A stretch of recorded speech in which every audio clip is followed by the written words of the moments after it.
안녕하세요. 이제 막 신혼생활을 시작한 30대 초반의 여자입니다. 어렸을 때 저는 동네 사람들의 관심을 온통 받고 자랐습니다. 다리 하나가 없는 엄마, 팔 하나가 없는 아빠 사이에서 태어난 외동딸이었거든요. 두 분 다 후천적으로 장애를 입으신 분들이었어요.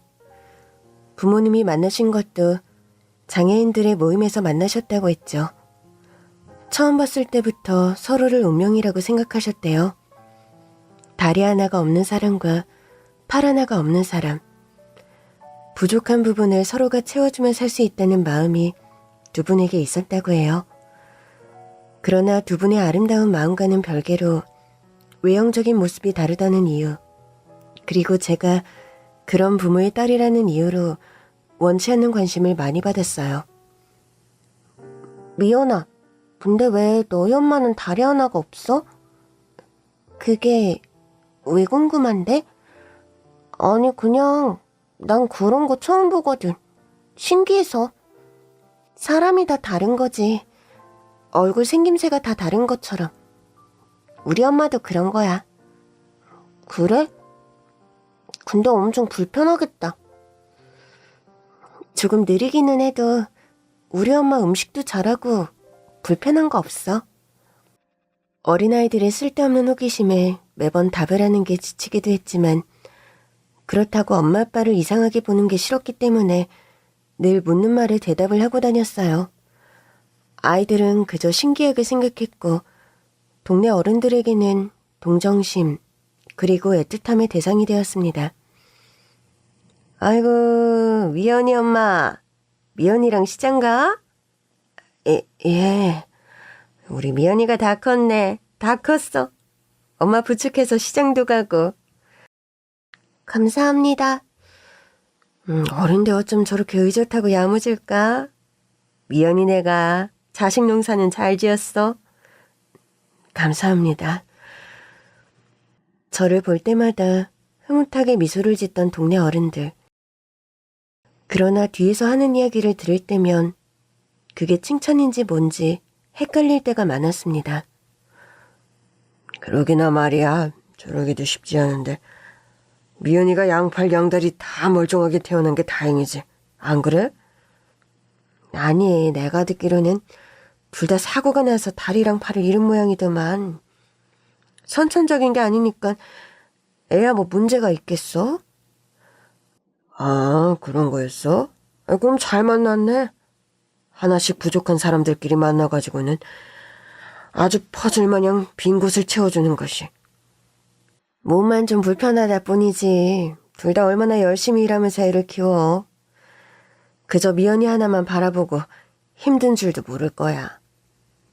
우리 같은 사람 반성해야 해. 팔다리 멀쩡한데 2배로 열심히 살아야지. 안 그래? 저는 9살 때부터 엄마를 도와 장을 보는 일을 도맡아 했고 집안일도 도왔어요.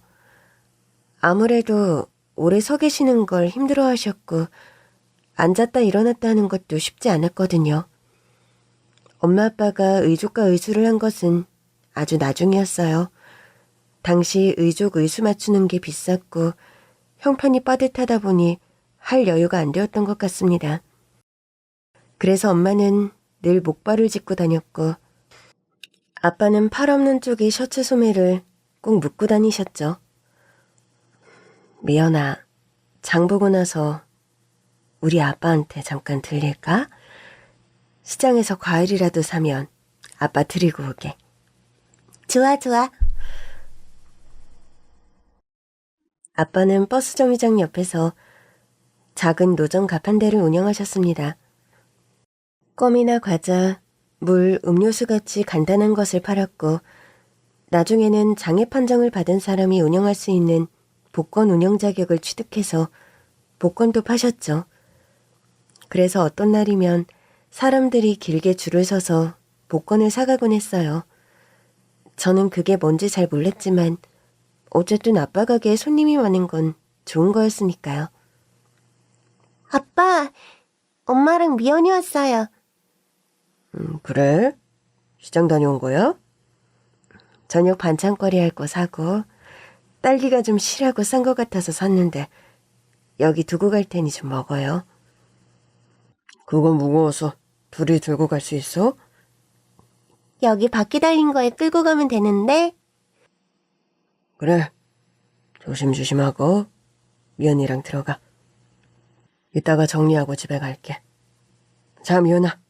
이거 사탕 하나 가져가라. 초콜릿도 줄까? 나 사탕. 들어가요. 집에서 봐. 아빠, 이따 봐요. 안녕. 아빠의 정류장 노점 운영, 엄마의 수선집 일로 그럭저럭 세 식구 먹고 살기에 부족함은 없었던 것 같아요. 어렸을 때부터 엄마 아빠는 저축을 정말 열심히 하셨습니다. 제 교육비가 제일로 중요하다면서요. 나중에 대학에 가면 등록금도 내야 한다고 늘 저축하고 아끼며 사셨죠.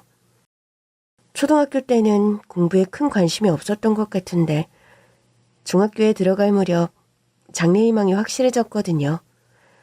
그래서 공부를 해야겠다고 생각했습니다.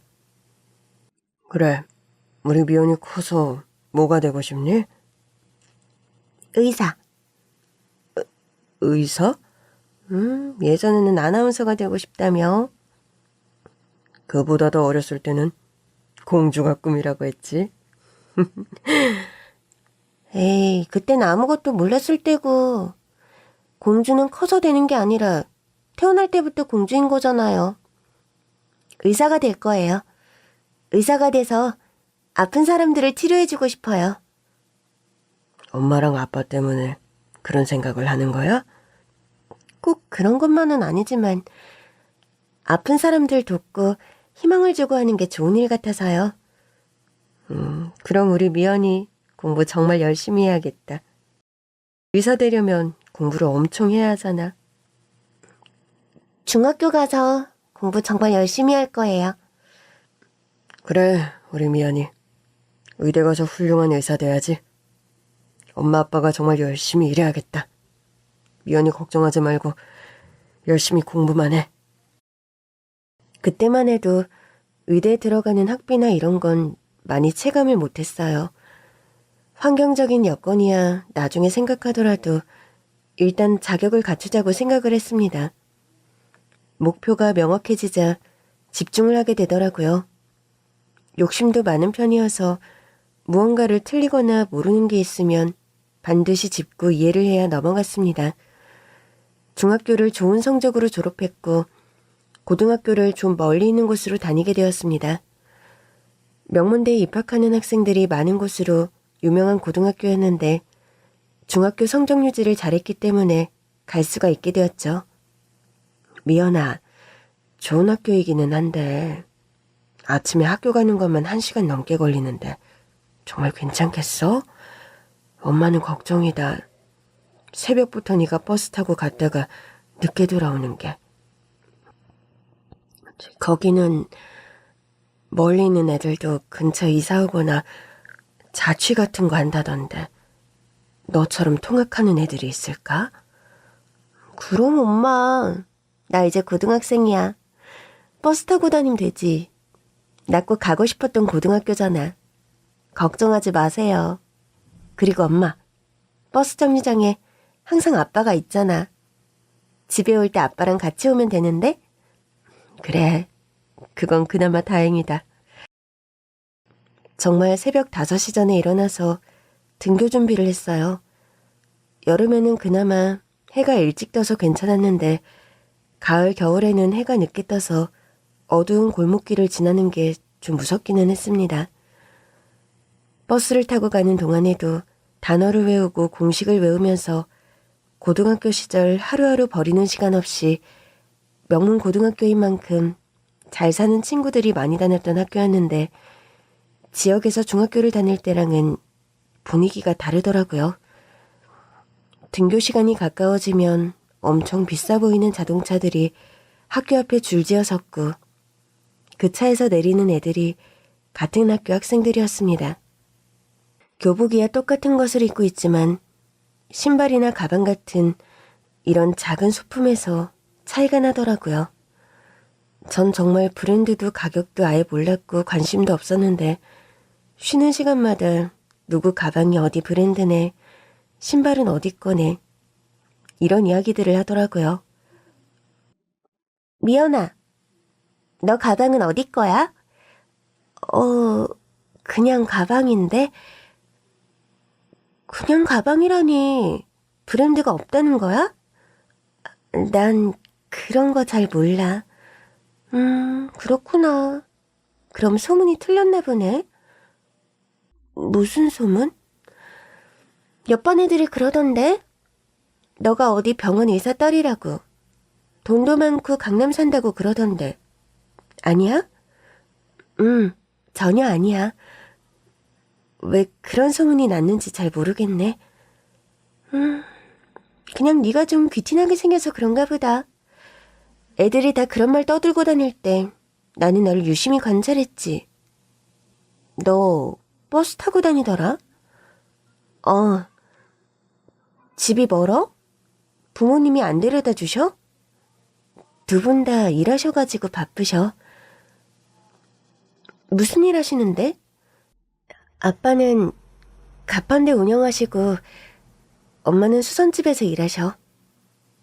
가판대? 그게 뭐야?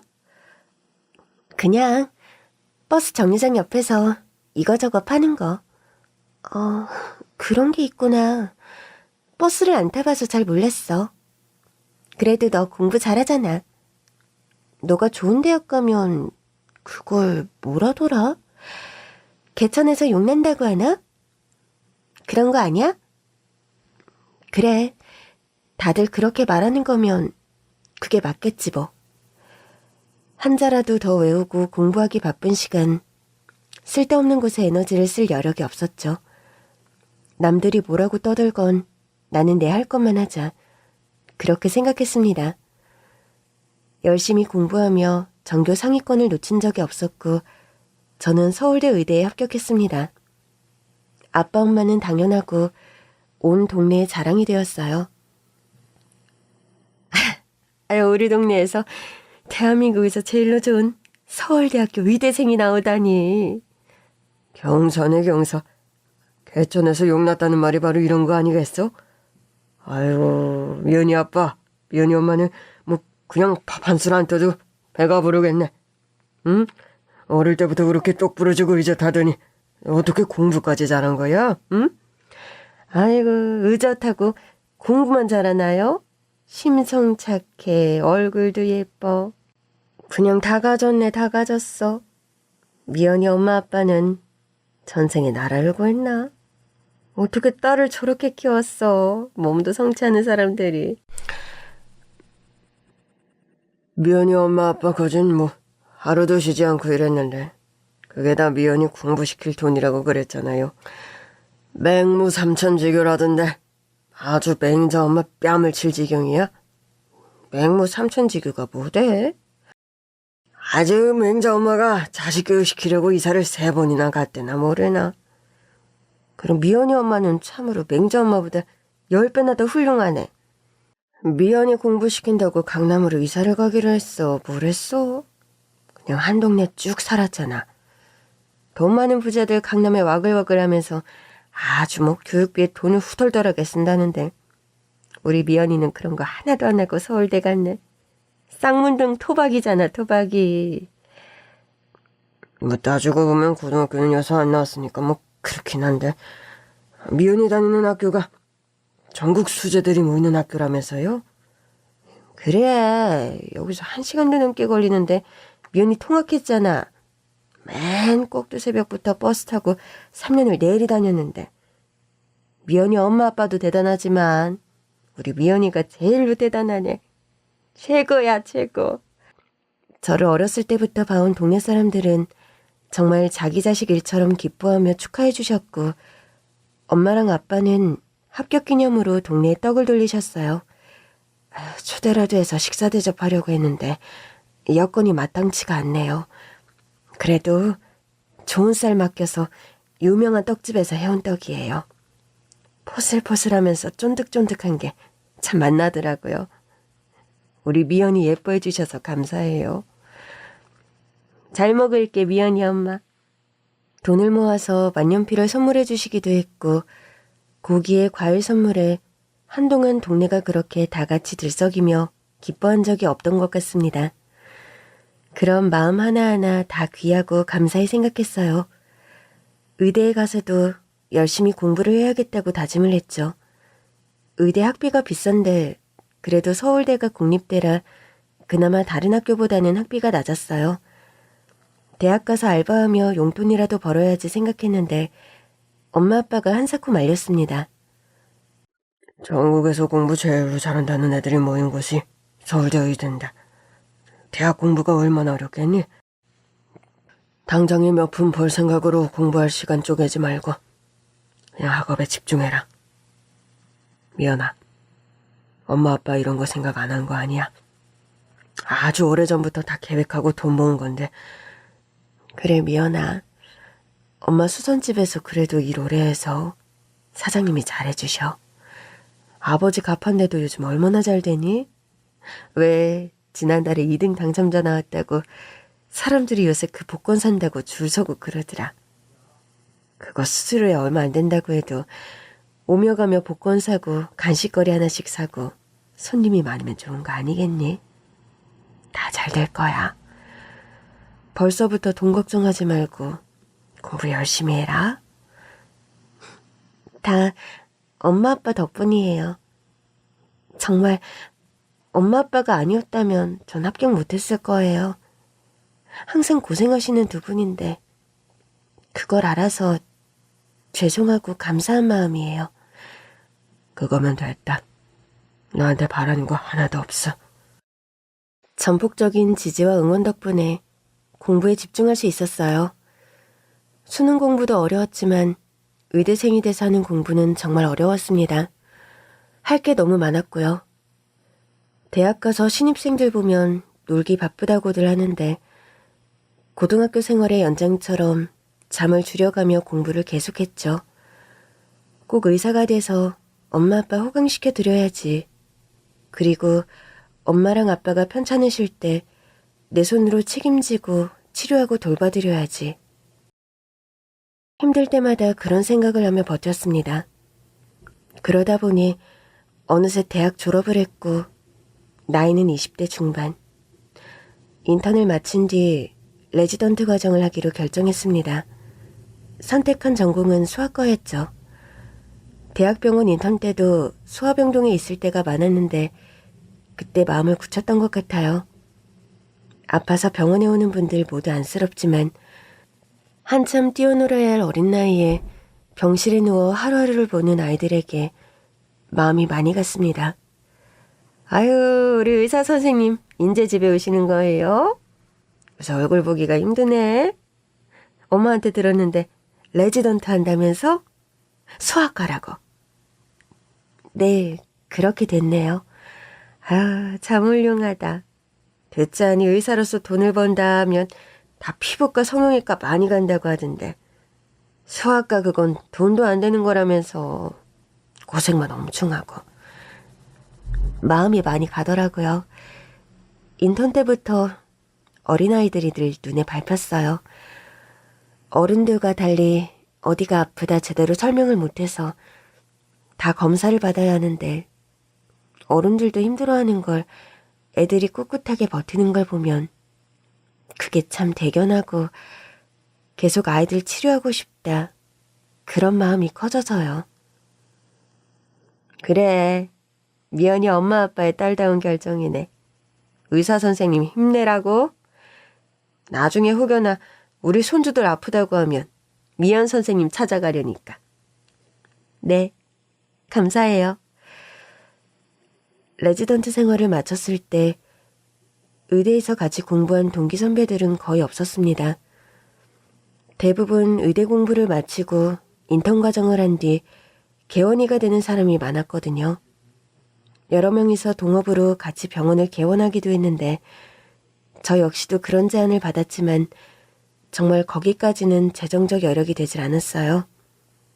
부모님이 도와주시거나 대출을 받거나 해야 하는데 그렇게까지는 하고 싶지 않았습니다.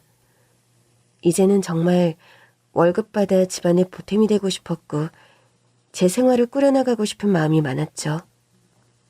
이런 저를 제일 안타깝게 생각했던 게 바로 남자친구였습니다. 미연아, 정말 대학병원에 남을 거야? 이야기했잖아. 난 대학병원에서 아이들 보는 게 좋아. 그게 내가 할 일이라고 생각하고. 아버지께서 병원 확장 계획을 하고 계셔. 정형외과 중심인 병원이긴 하지만 요즘엔 워낙 건물 하나에 외과, 내과, 소아과 같이 하는 곳이 많으니까. 그래서 만약 네가 생각이 있다고 하면 우리 병원 소아과 의사로 들어와도 괜찮은데. 아니야, 오빠. 오빠 부모님 생각이 어떠신지 잘 모르겠지만 소아과 생각이 없으시다면 나 생각해서 오빠가 나서거나 그러지 마. 난 지금 하는 일로도 바쁘고 감사하고 행복해. 정말 참 의사라니까 너는. 에이, 나만 의사야? 오빠도 환자에 대한 소명의식 갖고 진심으로 진료하고 치료하는 의사잖아. 각자 있는 곳에서 열심히 하면 되지. 인턴 시절 서로 마음이 생겨 연인 관계로 발전해 쭉 만나고 있는 사람이 있었어요. 어떻게 그렇게 바쁘고 힘든 때였는데 연애 감정이라는 게 생기는지 저도 참 신기했습니다. 처음엔 이 사람의 배경에 대해 아예 몰랐어요. 수수한 옷차림, 차도 평범한 국산차, 구내식당에서 식사. 정말 평범해 보였거든요. 선배답게 호되게 혼낼 때는 혼내고 성심성의껏 조언을 해주고 도움을 주는 사람. 그런 선배라고 생각했는데 한방눈이 내리던 밤 병원 산책로에서 고백을 받았죠. 저도 좋아하는 마음이 있었기 때문에 고백을 받아들였고 연인이 되었습니다.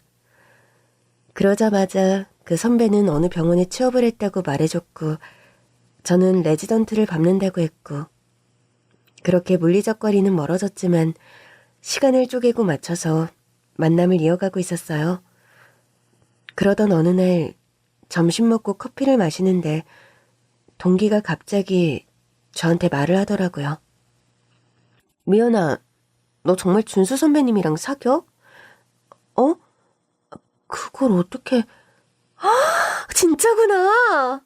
아니 뭐야, 비밀로 한 거야? 언제부터 만난 건데? 좀 됐어. 인턴 할 때부터였나? 와, 그때면 선배 병원에 계실 땐데 어떻게 아무한테도 말 안 하고 또 안 들키고 연애를 다니냐? 부럽다, 부러워. 아니, 그런데 어떻게 알게 된 거야? 선배도 나도 누구한테 말하거나 그런 적 없는데 누구라고 말 못하고 누가 봤댄다? 그래? 그래. 손잡고 걸어가는 걸 봤대. 아, 지집애. 공부만 열심히 하고 의사 소명에만 튼출한 줄 알았더니 은근히 실속파다 너. 챙길 거 딱 챙기고. 실속파? 그게 무슨 말이야? 무슨 말이긴. 준수 선배가 남자친구인 건 봉 잡은 거란 이야기지. 결혼 이야기는 아직 없어?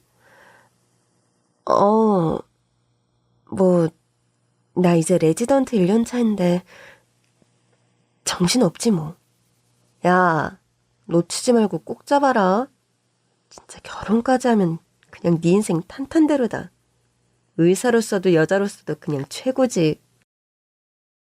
왜 자꾸 그렇게 말하는 거야? 준수 선배가 그렇게 인기가 많은 사람이야? 너 진짜 모르는 거야? 모르는 척 하는 거야? 야, 그러니까 동기들 모이고 할 때 좀 껴. 맨날 바쁘다고 빠지니까 이런 걸 모르지. 그러니까 뭔데? 와, 너 아는데 모르는 척 연기하는 거면 소름인데? 내가 아는 너는 그런 캐릭터가 아니니까. 아, 근데 이걸 내가 말해도 돼? 준수 선배가 너한테 말 안 한 거면 뭔가 이유가 있는 거 아닌가? 뭐 진지한 만남이라면 언젠가 말했을 거니까. 준수 선배 대대로 의사 집안 아들인 거 알아? 아버지가 병원장님이시래. 준수 선배가 이번에 취업했다는 그 병원 말이야. 아버지 병원이야. 대대로 운영해온 병원인데 그럼 어떻게 되겠어? 병원장 아들이고 학벌이며 실력 뭐 하나 빠지는 거 없는데 당연히 그거 물려받겠지. 금수저 정도가 아니라 다이아몬드 수저 아니니? 진짜 부럽다. 부러워. 아, 나도 인턴 열심히 했고 병원에서 괜찮다고 생각한 선배 동기들 많았는데 나도 소개팅 맞선 싫고 자연스러운 만남 추구하는데 왜 난 그게 안 될까? 불공평해. 동기의 말을 들었을 때 머리를 얻어맞은 것 같았어요. 병원장 아들이라니. 그 병원에 취업이 됐다고 했지 그게 아버지 병원이라고는 말을 안 했고 전 정말 선배의 배경에 대해서 아무것도 모르고 있었습니다. 알게 된 이상 모르는 척할 수 없었고 말을 했더니 그냥 그게 우리의 관계에 중요하다고 생각을 안 했다고 하더군요.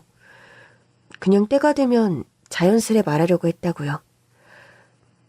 엄연히 따지면 물어봤는데 거짓말을 한 것도 아니고 그냥 말을 안 했을 뿐이니 애매했죠. 그래서 더더욱 그때 마음을 굳혔던 것 같아요. 애인 덕본다. 애인 덕분에 돈도 없으면서 높은 페이 받고 병원 들어갔다. 이런 이야기가 듣기 싫었고 스스로도 용납이 안 되었어요. 그게 전부는 아니었지만 레지던트 후 대학병원에서 일하기로 한 결정에 영향을 준 것도 있었습니다. 그렇게 병원 생활을 한 지 2년쯤 되었을 때 선배는 저에게 프로포즈를 했어요. 정말 기쁘고 감동스러웠지만 결혼이라는 걸 생각하니 갑자기 자신이 없어지더라고요. 너무 고마워. 그리고 나도 오빠 정말 좋아해. 우리 오래 만났잖아. 그런데 막상 프로포즈를 받고 나니 결혼이라는 걸 생각하니 정말 이래도 괜찮은 걸까 하는 생각이 들어. 그게 무슨 말이야? 이래도 괜찮은 거냐니? 오빠, 그냥 솔직히 현실적인 것만 보자. 의사라고 다 같은 의사 아니잖아. 나 지금 대학병원에 있지만 동기들이며 같이 공부했던 선배들 몇 안 남았어. 집안 좋고 돈 있고 여유 있는 사람들 다 병원 개원해서 잘 지내고 있어. 난 그런 형편이 안 된 거고. 그런데 오빠 집은 정말 차원이 다르잖아. 오빠가 나한테 말 안 하지만 오빠한테 선짜리 많이 들어오는 것도 알아. 하나같이 집안 좋고 예쁘고 능력 있는 여자들이겠지. 오빠 마음이야 날 사랑한다고 하지만 결혼은 집안과 집안의 만남이라고도 하잖아. 오빠 부모님 생각은 어떠신지 이 결혼을 찬성하고 진심으로 축복해 주실지 나 그런 자신 없어. 그런 부분에서 내가 믿음을 못 준 것 같다. 미안하다 미안하. 근데 나 너 사랑해. 인턴 때부터 너 만나고 내 마음 한 번도 변한 적 없어. 오래 만나면 만날수록 사랑은 깊어지고 너랑 결혼해야겠다는 확신이 들었어. 그게 내 진심이야. 네가 걱정하는 거 뭔지 알아. 남들이 말하는 집안 차이, 경제력 차이. 의사니까 다들 어련히 열쇠 3개는 가진 여자를 만나야 한다는 말 나도 지겹게 들었어. 그런데 난 아니야. 남들이 뭐라 하든 내 마음이 중요하고 가장 중요한 건 내가 너를 진심으로 사랑한다는 거야. 우리 부모님 걱정하지 마. 대대로 의사 집안으로 부족함 없이 자란 것도 맞고 내가 누린 것도 많아. 하지만 의사가 되겠다고 한 것도 내 뜻이었고 부모님은 어렸을 때부터 나한테 뭘 강요하거나 내 뜻을 무시하신 적이 없어. 아버지 병원에 들어간 것도 물론 아버지가 권유하시긴 했지만 들어가겠다고 결정한 건 나야. 날 조금 더 믿어주면 안 될까? 간곡하고 진심 어린 마음. 생각할 시간을 갖겠다고 말했고 그 사람은 제 마음을 존중해 주었어요. 곰곰이 생각을 했는데 저 역시도 그 사람을 사랑했고 그 남자의 환경이나 배경을 사랑한 건 아니었어요. 오히려 차라리 이렇게 차이가 나질 않았더라면 그냥 나와 같이 평범한 사람이었으면 좋겠다. 그런 생각이 들었거든요. 세상 사람들의 시선이나 말보다 중요한 건 우리의 마음과 우리의 결정이었어요. 차이가 난다, 봉잡았다. 뭐라고 하던 간에 갈 길을 가는 거, 그건 저에게 아주 익숙한 거였죠. 아주 오래전부터 남들의 말과 관심 지나칠 정도로 받아왔고 상처가 되는 말을 마음에 오래 담아두지 않고 그냥 주어진 것을 하며 살았으니까요.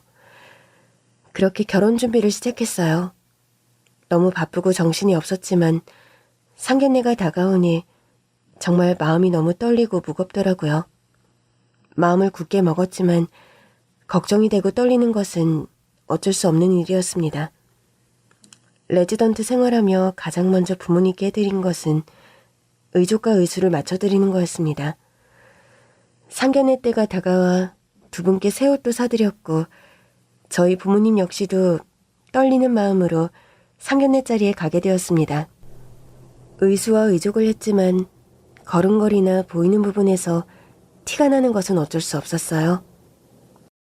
전 저희 부모님이 자랑스러웠고 예비 시부모님께서도 좋은 분들을 알아봐 주실 거라는 기대가 조금 있었던 것도 사실입니다. 안녕하세요. 김미연입니다. 안녕하세요. 박준수입니다.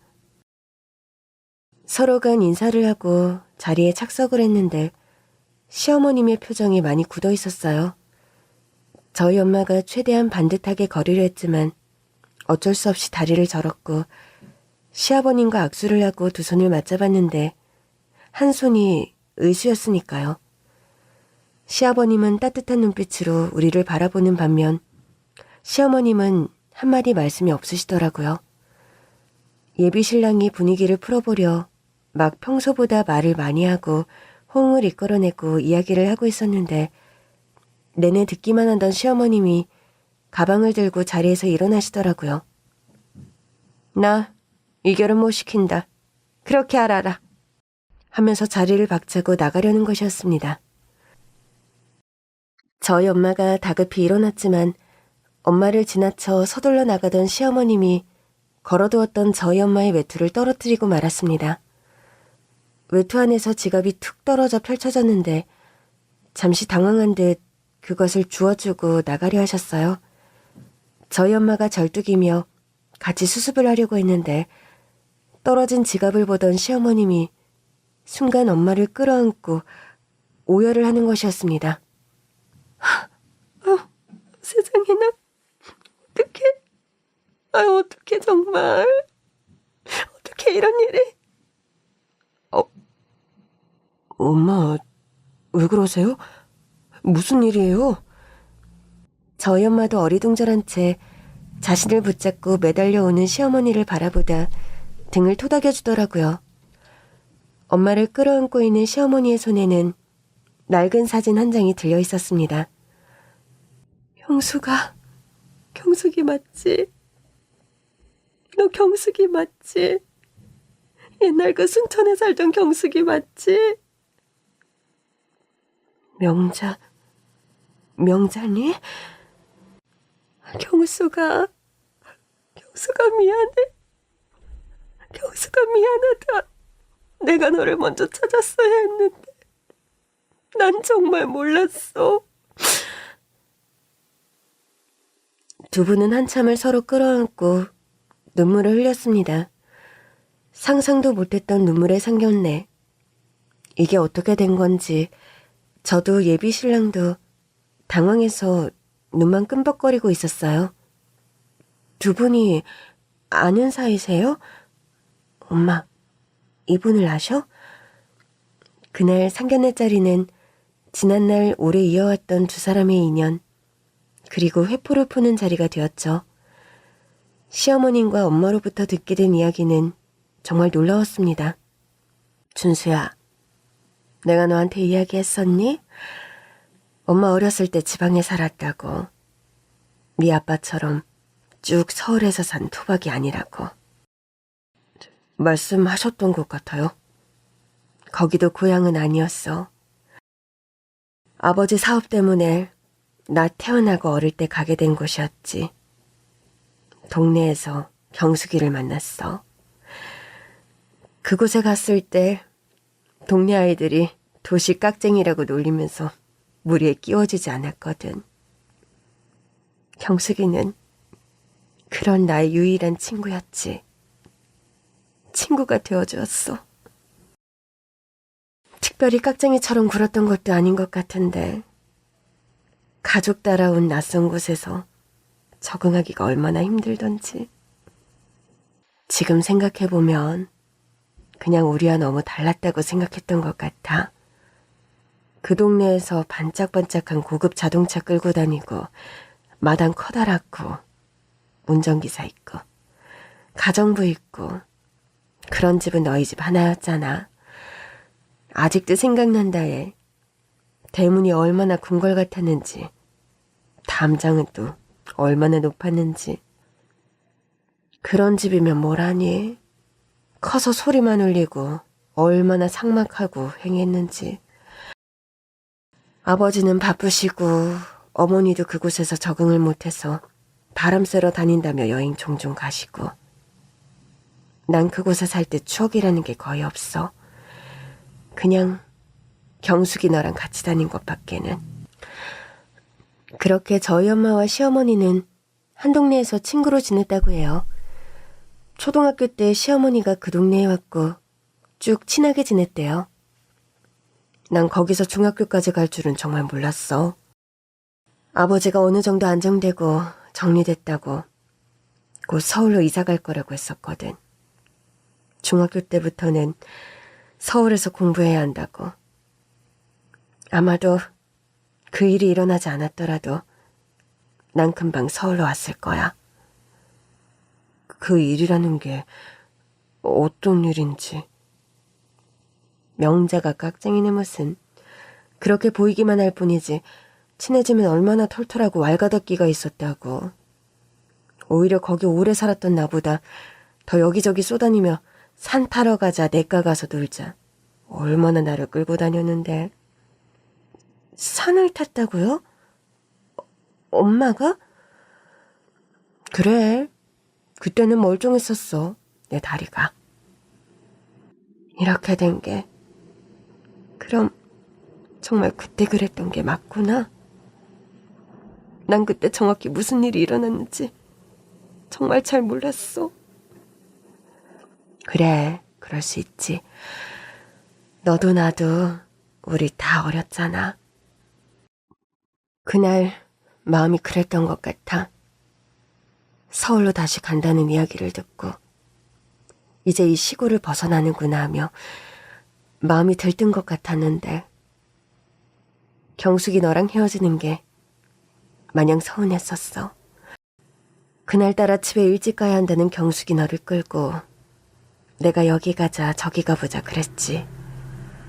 그렇게 동네를 한참 벗어나 멀리까지 가게 된 둘은 처음 보는 공터 같은 걸 발견했다고 해요.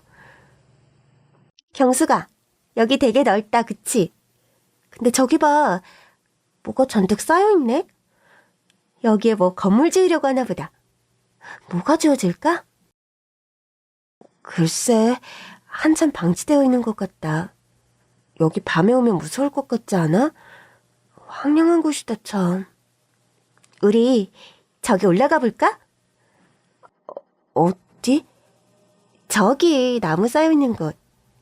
왠지 저기 올라갈 수 있을 것 같아. 정글짐처럼 높잖아. 꼭 등반하는 느낌일 거야. 저 높은 곳에 올라가서 보면 우리 동네가 보일까? 저기 가보자. 명자야, 위험해. 손 다칠 수도 있어. 넘어지면 어떡해. 에이, 나 다른 거 몰라도 운동신경 하나는 끝내준다. 나 체육 진짜 잘하잖아. 내가 먼저 올라간 다음에 너 잡아줄게. 따라와. 내가 한사코 위험하다고 만류를 했는데 명자 네가 귀엽고 그 철근과 목재더미 쌓인 곳을 올라갔지. 그때 왜 그랬을까? 그냥 객기였나 봐. 정말 높이 올라가서 앉아서 바람을 쐬면 좋겠다. 그 생각밖에 안 났거든. 14살 소녀였던 두 분. 저희 엄마의 만류에도 시어머님은 철근과 목재더미에 오르기 시작했다고 해요. 중간쯤 갔나? 얼마 오르지도 못했어. 근데 더 이상은 안 되겠더라고. 손에 가시도 찔리는 것 같고. 올라가는 건 어떻게 하겠는데 또 내려갈 땐 어떻게 내려오나. 갑자기 겁이 나는 거야. 명자야, 명자 이제 그만 내려와. 위험해. 알겠어. 저기까지 내려가서 나 이제 뛰어내린다. 비켜 비켜.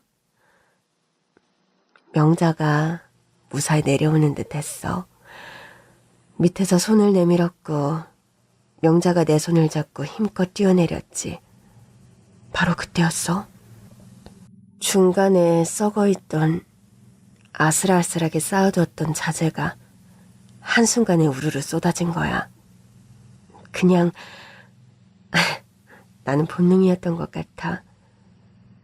위를 보니 명자 쪽으로 뭐가 한가득 떨어지는 것 같길래 있는 힘껏 명자를 밀쳐냈어. 얘가 왜 나를 밀어제끼나. 어찌나 세게 밀었는지 엉덩방아를 짚고 손이 까져서 화를 내려던 찰나. 참 순식간이었어. 그 자재더미가 경숙이 쪽으로 쏟아져 버렸지. 몸을 굴려 최대한 피했지만 한쪽 다리가 그만 그대로 깔리고 말았어. 난 사실 그때 일이 잘 기억도 안 나. 소리를 악 지르고선 그대로 정신을 잃었던 것 같아. 너무 놀랐어. 나는 어떻게든 내 손으로 그걸 치워보려고 했는데 꿈쩍도 안 하는 거야. 그 당시에 휴대폰이 있기라니 뭐가 있니. 그냥 냅다 달려서 사람들을 찾았어. 내 친구가 다쳤다고, 저기 깔렸다고, 도와달라고. 그렇게 어른들이 와서 자재들을 다 치우고 정신을 잃었던 나를 병원으로 데려간 거였어. 그럼 다리가 그때 그렇게 된 거예요? 처음엔 나도 몰랐어. 눈을 뜨니 벽이 온통 하얀색인 게 여기가 천국인가 지옥인가 알 수가 없더라고. 의사 선생님 말로는 이미 병원에 왔을 때 다리가 손을 쓸 수 없는 상태였다고. 허벅지 밑으로 그냥 절단을 해야만 했다고. 그렇게 들었지. 병원에 꽤 오래 있었던 것 같아. 그때가 방학이었지 아마? 중학교 입학을 앞두고 있었던 것 같은데 어찌됐거나 다리 때문에 학교도 늦게 가게 됐어. 나는. 경수가 미안해. 어른들한테 소식 알리고 너 병원 가는 것까지 보고 집으로 왔어. 우리 부모님한테 이야기를 했어야 했는데 우리 엄마는 당시 서울서 살 집 미리 알아본다고 집에 없었고 아버지도 정리하고 떠날 시점이라 너무 바쁘셨거든. 그런 사고가 있었다고, 나 때문에 경숙이가 다쳤다고 우리 부모님한테 말을 했어야 했는데 유야무야가 되어버렸어. 그래도 나 서울로 올라가기 전에 너 있다는 병원 물어물어 찾아갔었다. 네가 엄마나 어른들한테 다 말했을까봐, 명자 구하다가 다쳤다고 다 말했을까봐. 그때는 내가 어디 잡혀가기로 하다는 줄 알고 겁도 났었어. 미안해 경수가. 정말 바보같이. 병원까지 갔는데 어떻게 내가 너를 다시 볼 자신이 없더라. 병실 문 앞에서 하염없이 너를 바라봤어. 따뜻한 오후 햇살이 비치고 있었는데 너는 침대에 누워 가만히 창문 밖을 쳐다보고 있었지. 그런 너를 바라만 보다가 그냥 내가 발걸음을 돌리고 말았어. 미안해 경수가. 나를 용서해줘. 그때 사고로 네가 다리를 잃은 건 몰랐어. 정말 그건 몰랐어. 그냥 무사히 치료받고 태어났을 거라고. 사력 있고 따뜻한 성격의 너는 어디선가 잘 살고 있을 거라고 난 정말 그렇게 생각했어. 경수가, 이 지갑의 사진 이거 나도 아직 가지고 있어. 이거 우리 사진관 가서 2장 현상해달라고 했던 사진이잖아. 초등학교 졸업식 날 찍은 사진.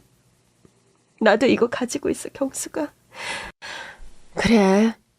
너 그때 졸업식에도 어머니 안 오셨다고 잔뜩 심통이 나 있었지. 여기 네 얼굴 봐라. 뾰루퉁해가지고. 그래도 우리 졸업인데 사진이나 같이 찍자고 그렇게 사진 남기길 참 잘했다. 명자야. 나는 살면서 너 원망한 적 없어. 그냥 나중에 생각하니 언젠간 다른 방식으로도 일어날 수 있는 사고였다고. 그거 쏟아지고 나는 정신을 잃었는데 네가 다른 사람들한테 도움을 구하지 않았더라면 더 위험해질 수도 있었을 거야. 다리 하나 잃은 거 그냥 그만하길 다행이라고. 그 후에 네가 떠나서 너를 못 보게 되었지만 나도 우리가 한 동네에서 같이 한 추억이 많아서 이 사진만은 어딜 가든 꼭 갖고 다녔다. 나중에 서울로 오게 되었을 때도 혹여나 우연히 지나가다 너를 만날 수도 있지 않을까 했지만 그야말로 서울에서 김서방 찾기 아니니? 그런 일은 일어나지 않더라고. 혹시나 우연이라도 너를 만나면 나 다리는 잃었지만 그 뒤로도 꿋꿋하게 잘 살았다고. 좋은 남편 만나서 가정을 이루고 눈에 넣어도 아프지 않은 예쁜 딸 낳았다고. 우리 부부 정말 열심히 일해서 우리 딸 의사 선생님으로 훌륭하게 키웠다고.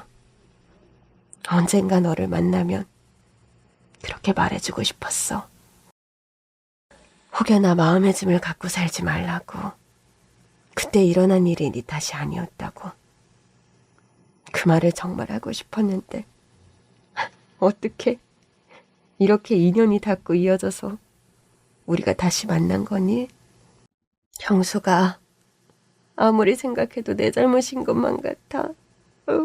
그날 너를 그렇게 끌고 거기까지 가지 않았더라면, 바보가 지금 위험한 곳에 올라간다고 설치지 않았더라면 네가 다리를 잃는 일은 없었을 텐데. 내가 잘못했어. 응? 병원에 갔을 때 네 앞에 가서 네 상태가 어떤지 살피고 내가 할 수 있는 걸 했어야 했어. 그냥 철없고 무서운 마음에 그렇게 떠나버린 나를. 괜찮아, 명자야. 괜찮아. 내가 하고 싶은 말은 다 했어. 나 정말 잘 지냈어. 물론 갑자기 다리를 잃게 되어 적응하는 게 쉽지는 않았지만 또 살다 보니 사라지더라. 그렇게 우리 남편도 만나게 된 거고. 너무 다행이다. 잘 지내고 있어서 다행이야. 그리고 너 다리도 그렇게 성취하는데 한평생 일을 했다며? 그러면서 어떻게 딸을 서울대 나온 의사로 키운 거니? 정말 너는 너무 훌륭하다. 내가 이런 걸 다 모르고 방금 여기서도 경솔했어. 우리 남편은 사람 겉모습이 다가 아니라고. 오히려 딸 저리 키운 게 훌륭하고 배울 점이 많다고 그랬는데 나도 그래서 나온 건데 너를 못 알아보고 그저 몸 불편한 거 보고 속상한 마음에 그래버렸어. 이것도 내가 미안해. 미안하다는 말은 그만하도록 하자. 명자 너도 고생이 많았어. 준수군, 우리 미연이랑 오래 만났다고 들었는데 우리가 서로 아는 사이 또 인연이 이렇게 깊었을지는 나도 몰랐네요. 장모님, 저도 오늘에야 다 들은 거지만 제가 정말 장모님을 존경합니다. 장인어른도요. 미연이가 저보다 어리지만 의대 인턴 때부터 늘 보며 참 사람이 바르다, 성품이 반듯하다, 책임감도 강하고 정말 의사가 천직인 사람이다. 그렇게 생각했고 그런 모습에 반했어요. 이렇게 오래 만났어도 제 마음은 한결같습니다. 오히려 더 사랑하고 더 존중하고 시간이 갈수록 그 마음이 깊어집니다. 미연이와 저 행복하게 잘 살겠습니다. 장인어른 장모님 걱정하지 마세요. 아버지 어머니 미연이와 저 축복해주세요. 그렇게 양가 부모님의 지지와 응원, 축복을 받아 저희는 몇 개월 뒤 결혼식을 올렸습니다. 화촉을 밝힐 때 시어머님께서 저희 엄마를 부축하며 함께 걸어가서 화촉을 밝혔습니다. 신부 입장도 하기 전이라 뒤에서 그 모습을 보는데 어찌나 눈물이 나려는지 눈물을 참느라 정말 혼이 났어요. 신랑이 당당하게 입장을 하고 드디어 신부 입장. 우리 아빠 손을 잡고 입장을 할 때 얼마나 자랑스럽던져. 멋진 양복을 입고 아빠의 팔에 팔짱을 끼고 천천히 길을 걸어갔습니다. 양가 부모님께 인사를 드릴 때 시어머님과 저희 엄마 두 분이 너무 눈물을 흘리셔서 감동적인 결혼식을 마친 뒤 저와 남편은 시댁과 친정 중간 사이에 신혼집을 얻었어요. 예, 아가야, 잘 지내고 있니? 네, 어머니. 바쁘지, 우리 의사 선생님. 다름이 아니라 예전에도 우리 준수가 얘기했던 것 같은데 너 정말 소아과 전문의로 우리 병원 들어올 생각 없는 거야? 소아과 진료도 개시할 거라고 했고 준비 중이라고 했어. 너희 시아버지께서. 네, 어머니 정말 생각해 주셔서 감사해요.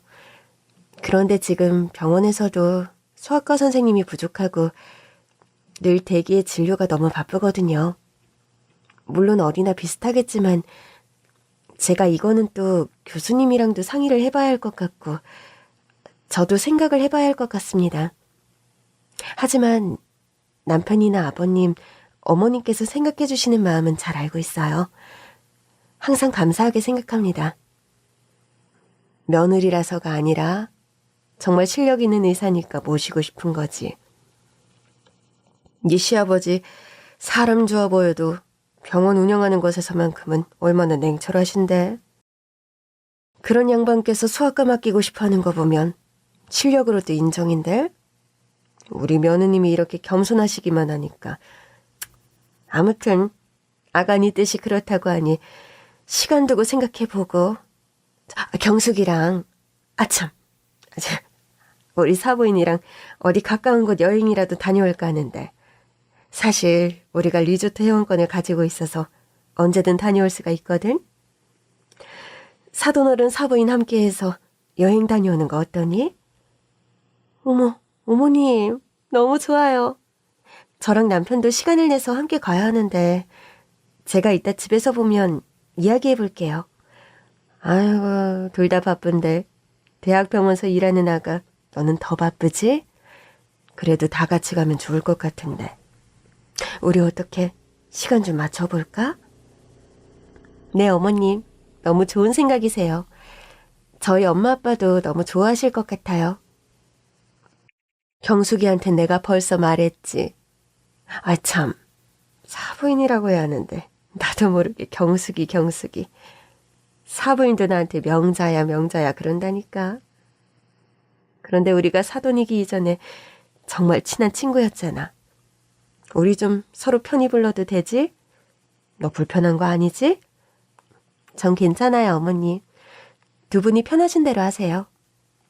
그래, 알겠다. 바쁘지만 그래도 잘 챙겨 먹고 지내야 한다. 알겠지? 우리 집 아주머니 음식 정말 잘하시거든. 이번에도 김치 맛있게 담그고 또 반찬 많이 하셨길래 그거 내가 기사한테 부탁해서 너희 집에 가져다 주라고 했어. 살림할 시간도 없이 바쁠 텐데 먹는 것까지 어떻게 다 하겠니? 잘 챙겨 먹고 또 통화하자, 아가.